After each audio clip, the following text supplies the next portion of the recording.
Today is Tuesday, December 28th. We'll explain how President Biden is now counting on governors to get COVID-19 under control, as well as new recommendations about quarantines and New Year's celebrations. Also, we'll update you about air travel troubles and winter storms out west that just keep coming. Plus, the types of foods expected to get more expensive in 2022, the device from nearly 20 years ago that's said to be making another comeback, and how one rock star's NFT collection is promising to be different from any other. Welcome to The Newsworthy. All the day's news in around 10 minutes. Fast, fair, fun, and on the go. I'm Erica Mandy. Thanks so much for being here. You ready? Let's do this. President Biden is now leaning on the nation's governors to take the lead in the COVID-19 fight. This week, he had a call with many of them. And just before it started, he spoke about curbing the pandemic, saying, quote, "There is no federal solution. This gets solved at the state level." This came as a surprise to some people since Biden campaigned on the federal government's ability to slow the spread of COVID-19. But now it seems those federal initiatives will not work without states' help.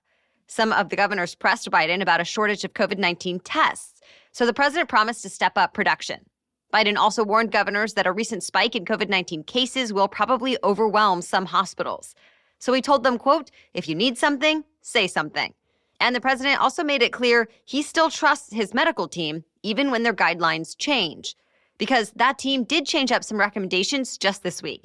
The CDC now says people who test positive for COVID-19 but do not have symptoms now only need to isolate for half the time, 5 days instead of 10. It cited growing evidence that people are most contagious in the first few days of the infection.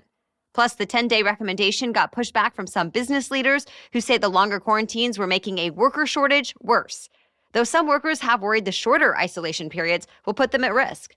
Either way, the CDC still says people should be strict about wearing masks for the full 10 days. And as long as someone has symptoms, they should stay isolated. Federal experts are also sharing new advice about New Year's Eve this Friday. President Biden's chief medical advisor, Dr. Anthony Fauci, says it's still safe for vaccinated people to gather with their families. But for everyone, he says larger celebrations are riskier. He says if you're at a party or event where you don't know everyone's vaccination status, it's a good idea to cancel this year. At this point, the CDC says about 62% of all Americans are fully vaccinated.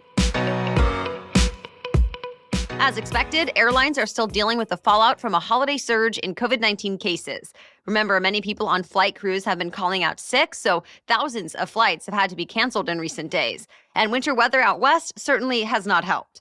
Again, yesterday, the flight tracker FlightAware says more than 3,200 flights were canceled, and more than 1,900 are already canceled for today, too.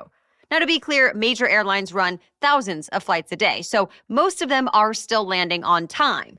But tens of thousands of people have still been impacted by the cancellations, throwing off a lot of holiday plans. And the number could keep rising through the New Year's holiday. Although airlines and labor groups say the CDC's new shortened quarantine guidelines should help. And some airlines, like JetBlue and Alaska, have also started offering healthy employees extra pay to pick up extra shifts. Many more are hoping their workers get healthy quickly, especially because TSA is expecting the Monday after New Year's to be one of the busiest days of the holiday season. Stay tuned. Well, Los Angeles police are under fresh scrutiny over a shooting that killed a suspect and a 14-year-old girl. This week, the LAPD released the 911 calls, surveillance camera footage, and body camera videos from the incident.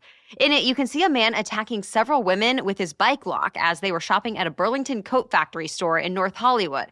When police got there, you can see on their body camera women who looked badly hurt, and the suspect was still trying to attack another woman.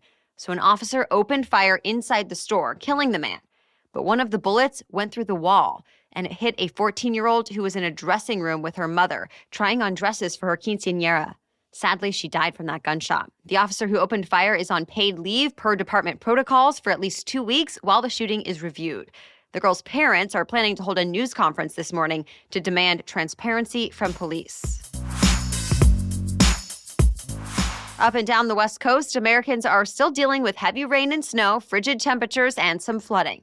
And another winter storm is expected to roll in today. Portland and Seattle got a lot of snow and ice, making for a tough commute, but officials are actually even more worried about the extreme cold as many low-temperature records have been broken. In much of Washington and Oregon, temperatures are not expected to rise above freezing until at least Thursday, so emergency warming shelters are open for people without heat. Further south, a lot more rain and snow are falling in California and Nevada. Some places in the Sierra Nevada mountains have already picked up more than 100 inches of snow since last week. And many roads and highways have shut down. This storm system is expected to be out by this morning, but another one is coming in by tonight, bringing more snow to Northern California and rain in Southern California. The state's Department of Water Resources says this is among the wettest starts to a wet season on record. Still, after an almost 2-year drought, this will not totally solve a water shortage, but it should at least help. Oh yeah, and it's still unusually warm in the south. Dozens of cities are now on track for their warmest December on record. More news is coming up, but first, let's take a quick break to thank our sponsor. Is something stopping you from achieving your goals? I've had moments in my life where I realized fear or at other times burnout was preventing me from doing my best work and being my happiest self. But when you get to the core of what's going on, you can do something about it. And BetterHelp wants to help. BetterHelp will assess your needs and help match you with your own licensed professional therapist. And if you don't like your match, you can easily switch counselors until you find the right one for you. Then you connect in a safe, private, and convenient online environment. It's also up to you whether you communicate via text, a phone call, a video session, or all of the above. You'll get timely and thoughtful responses. And of course, anything you share is confidential. I want you to start living a happier life today. As a listener, you'll get 10% off your first month by visiting betterhelp.com/newsworthy. Join more than 1 million people who have taken charge of their mental health. Again, that's BetterHelp, H-E-L-P, betterhelp.com/newsworthy. A new report listed the world's 10 most expensive weather disasters of 2021. A British aid group found they caused more than $170 billion in damage. That's 20 million more than the year before. Of course, that's on top of the more than 1,000 lives lost and more than 1.3 million people displaced by the flooding, fires, cyclones, and more. The UK-based group behind the report is called Christian Aid, and it blames climate change for these events. The report says the most costly weather event of the year was Hurricane Ida. It caused $65 billion in damages when it lashed into the deep south and the East Coast in August. After that, catastrophic flooding in Germany and Belgium was next on the list, racking up $43 billion in damages. And third, the deadly winter storm that took out the power grid in Texas cost $23 billion. Still, this report is only based on insured losses, so the real cost of extreme weather is likely much higher.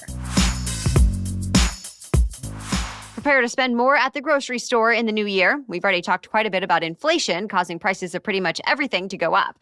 And now there's more research that says food prices specifically will continue to rise in 2022. Research firm IRI says food prices are expected to go up 5% in the first half of the new year. Several food manufacturers, including big names like General Mills, Kraft, and Campbell's Soup, have confirmed they plan to raise prices. Some executives say produce and packaged goods that weigh more, like potatoes and celery, will go up because of higher freight costs. And pantry staples like mayonnaise and frozen meals will be more expensive because of the higher cost of labor and packaging. Rumor has it a new version of the iconic flip phone from 2005 is coming back again. Remember the Razr? An executive from Lenovo, which owns Motorola, revealed on Chinese social media that a third-generation version of the Razr is coming in the new year. It reportedly will have a more advanced chip than the first rebooted Razr that debuted in 2019. But there are still plenty of details we don't know yet, like when exactly you'll be able to actually get your hands on one. It sounds like it may debut in China only first. Stay tuned. Heavy metal rock star Ozzy Osbourne is the latest celebrity to jump on the NFT trend, but he's doing it a little differently than anyone else. Remember, NFTs are a type of digital asset. Each one is unique and cannot be duplicated. They can represent digital files like art, audio, videos, really any form of creative work. Well, Ozzy Osbourne's collection is called Crypto Bats. It will be made up of nearly 10,000 unique bats. And get this, they have the world's first mutating feature. And that means each crypto bat will be able to bite another NFT and mutate with it to create another unique token. NFTs from at least 4 other collections will be able to be mutated multiple times. This whole thing is a nod to an infamous moment in the 80s when Ozzy Osbourne bit a bat on stage. A pre-sale for the project is open now, and the full collection will be available to buy next month. The numbers now prove it. The movie industry has been doing a lot better this year compared to last, but it still has a long way to go before fully recovering from the pandemic. Early estimates from media analytics group Comscore say 2021 box office revenues in the U.S. are set to hit $4.4 billion. That's a 91% increase from last year. But it's a pretty low bar, considering ticket sales in 2020 sank to a 40-year low following theater closures and production delays in the face of COVID-19. On the other hand, when you compare 2021's numbers to 2019 before the pandemic, 2021's revenues are still down about 61%. What happens in 2022 is anyone's guess. Well, that's it for the main news today, but now it's time for Trivia Tuesday, when we ask a different trivia question every week. But first, thanks to our sponsor. If this year has taught us anything, it's that tomorrow may look nothing like today. But Schwab knows that successful financial planning can help propel net worth by 2.7 times. That's why Schwab offers a variety of easy, flexible financial planning options that can rise to meet any of life's many curveballs. Whether it's making a complimentary retirement plan online or chatting directly with a financial consultant, anyone can look forward to planning with Schwab. Learn more at schwab.com/plan.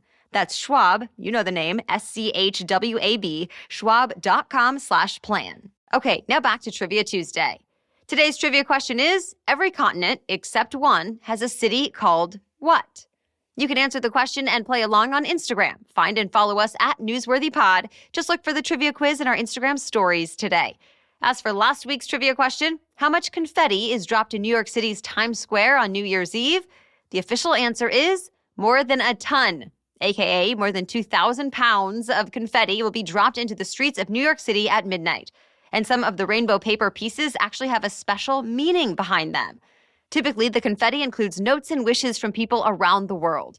If you want to join in on the fun and you're in the city, you can still submit your wish before tonight at 8 p.m. Eastern at the Wishing Wall in Times Square Plaza. Or there's also a digital wishing wall option. You can share those on the Times Square website or through Twitter and Instagram using the hashtag ConfettiWish.